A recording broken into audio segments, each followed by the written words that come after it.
dhammaan intaas markii la isku daro waxay muujinayaan khatarta labadaas nin ay leeyihiin sababtoo ah labadooda midna wuxuu ka yimid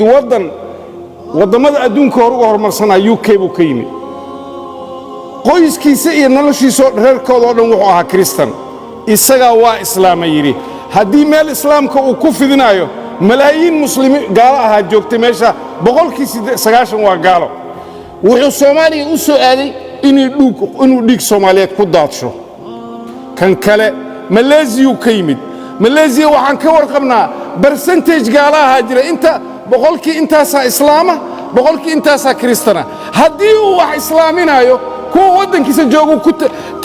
jihaad ku samayn lahaa ku tashkiilin lahaa islaamka inay soo galaan laakiin Soomaaliya waxa uu soo aaday waa dulmi iyo dhibaato dalkan inuu burburiyo sidaa darteed maxkamadda sharaf kale waxaan weydiisanaynaa in ciqaabta u qalanta